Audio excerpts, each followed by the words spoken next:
캡틴 아메리카 시빌워에서 캡틴 아메리카 못지않게 아이언맨도 깊은 인상을 남겼습니다.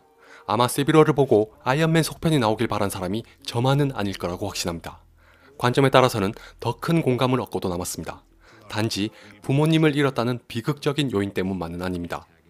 리처드 닉슨 대통령의 일화를 다룬 영화인 닉슨을 보면 이런 장면이 있습니다. 국민들로부터 많은 비판을 받는 닉슨이 케네디의 초상화를 보면서 자조적인 얘기를 하죠. 비유하자면 우리에게 캡틴 아메리카는 케네디고 아이언맨은 닉슨입니다. 다른 게 있다면 닉슨과 달리 아이언맨은 누구도 함부로 비판할 수 없다는 것입니다. 사실 캡틴 아메리카는 어떤 캐릭터인지 파악하는 게 어렵지 않습니다. 그가 특정 상황에 놓였을 때 어떤 선택을 할지는 너무 뻔합니다.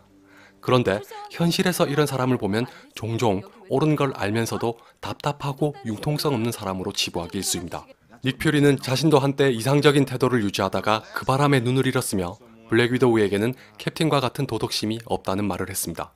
토니 스타크는 울트론을 만드는 걸 비밀로 하는 이유가 윤리 어쩌고저쩌고 하는 얘기를 듣고 있을 시간이 없기 때문이라고 말했습니다. 주로 누가 그런 얘기를 할진 말씀 안 드려도 아시겠죠? 캡틴 아메리카가 늘 이상적이 돼 현실과는 다소 거리가 있을 수밖에 없다면 소코베아 협정에 찬성한 아이언맨은 상대적으로 우리와 더 가까운 곳에 있습니다. 어벤져스 1편에서의 첫 만남부터 두 사람은 극명하게 다른 인물이라는 걸 볼 수 있었습니다. 캡틴과 아이언맨의 차이가 발생하는 가장 큰 원인은 10중 8구 자신에 대한 확신일 것 같습니다. 많은 분들이 아이언맨은 조직과 체계를 믿지 않는다고 생각하시더군요. 이 때문에 시빌워에서 두 사람의 입장이 바뀐 게 아니냐고 합니다. 앞선 영상을 보셨다면 조직과 체계를 믿지 않는 건 캡틴 아메리카라는 걸 아실 겁니다. 만약 아이언맨이 믿지 못하는 게 있다면 그건 바로 자기 자신입니다.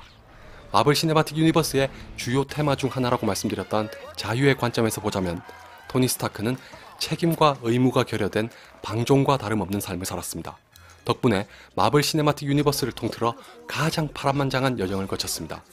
처음에 그는 규율이나 제도처럼 자발적으로 따라야 하는 구속을 끔찍하게 싫어했습니다. 그나마 강제성이 따르는 법을 어기지 않은 걸 다행으로 여겨야 할 정도였죠. 한마디로 말해서 캡틴이 교과서적인 사람이라면 토니는 막말로 자기 잘난 맛에 사는 철부지였습니다. 이런 점이 그를 매력적인 캐릭터로 만들었지만 부작용도 있습니다. 토니 스타크는 죽음의 상인이라는 별명에 대해 어떻게 생각하냐는 기자의 질문에 조금도 망설이지 않고 세상이 완벽하지 않아서 그렇다고 일축했습니다.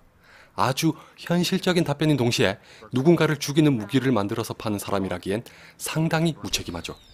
더군다나 말은 그럴듯했지만 정작 그는 세상이 어떻게 돌아가고 있는지를 전혀 몰랐습니다.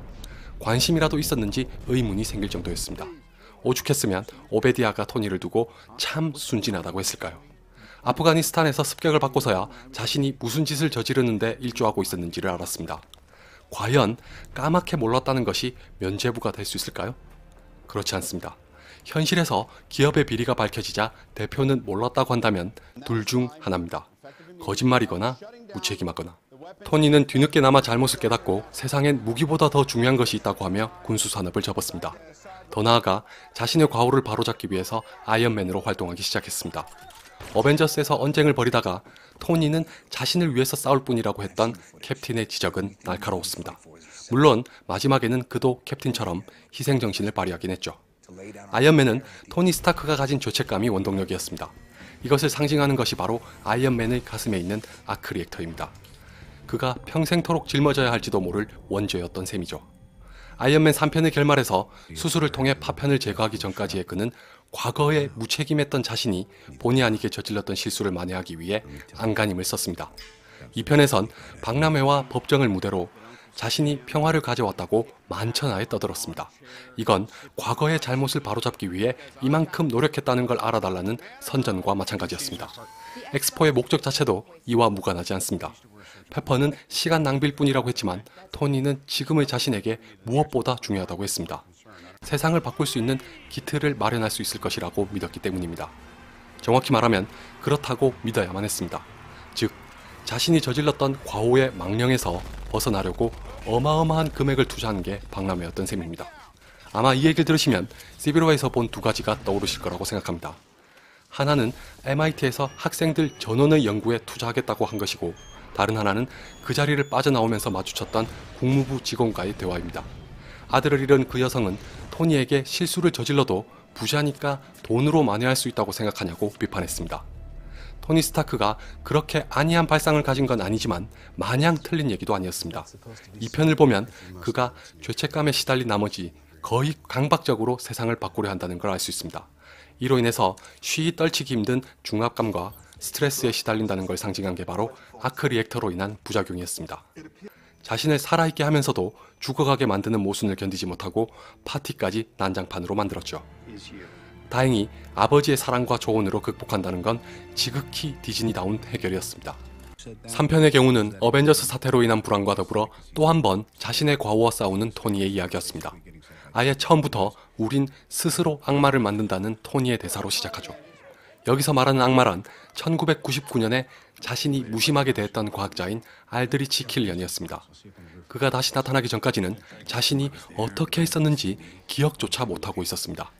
설상가상 신중하지 못했고 무책임했던 행동으로 인해 페퍼까지 위험에 처하게 만들었습니다. 마지막에는 우여곡절 끝에 미친 듯이 집착했던 수트를 남김없이 파괴했고 수술까지 받으면서 두 가지 모두를 극복하고는 자신이 아이언맨이라고 선언했습니다. 하지만 어벤져스2에서 토니는 다시 불안과 강박에 사로잡혔습니다. 스칼렛 위치가 보여준 환영이 원인이었습니다. 토니는 이것이 단순히 환영이 아니라 실제로 벌어질 일이라고 믿었습니다. 결정적으로 하필 캡틴이 네가 우릴 구할 수 있었다고 말한 것이 화근으로 작용했습니다. 토니는 또 한 번 지구의 위기가 닥치고 친구들이 죽을지도 모른다는 불안과 강박에 빠져 울트론을 만들었습니다. 아시다시피 결과는 참담했죠. 세상을 구하긴커녕 오히려 멸망으로 몰아넣기 일보 직전까지 가고 말았습니다. 울트론이 토니가 가진 자아의 어두운 면이라고 한 걸 보면 토니의 심리가 얼마나 불안정했는지를 짐작할 수 있습니다. 정리하자면 토니는 내내 자신의 무책임한 행동이 낳은 과오와 싸워야만 했습니다. 앞에서 캡틴과 다르게 토니는 자신에 대한 확신이 없다고 말했던 것도 이 때문입니다. 그리고 마침내 시빌워에 이르러 그의 죄책감은 한계점에 도달했습니다. 소코비아에서 있었던 일로 인해 더 이상 실수를 저질러선 안 된다고 자책했을 것입니다.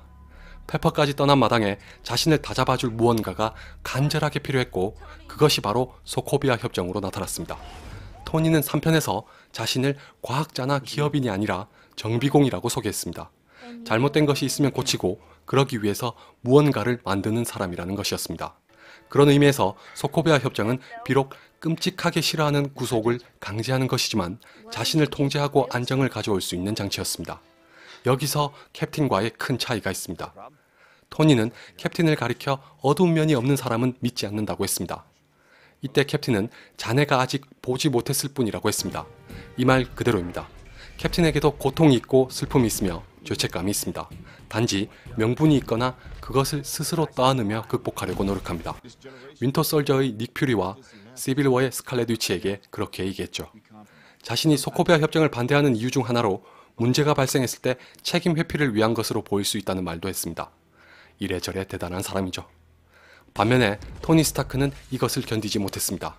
캡틴과 달리 많은 실수를 저질렀고 그것을 바로잡아야 한다는 강박적인 사명감을 가졌었기 때문이겠죠. 더 나아가 사랑하는 사람이 생기면서 더더욱 안정을 바라게 된 것도 원인으로 작용했습니다. 그 결과는 한때 정부조차 서슴없이 조롱하던 남자가 자기 손으로 통제를 바라기에 이르렀습니다. 어벤져스 멤버 중 다른 한 명도 토니와 비슷한 성격의 캐릭터가 있습니다. 바로 블랙 위도우입니다. 블랙 위도우는 어벤져스 1편에서 자신의 손이 피범벅이라는 얘기를 했습니다. 그것을 씻어내기 위해 어벤져스에 합류하여 전투에 나선다고 했죠. 윈터 솔저에서는 올바로 살고 싶어 KGB에서 쉴드로 전향한 것이라고 말하기도 했습니다.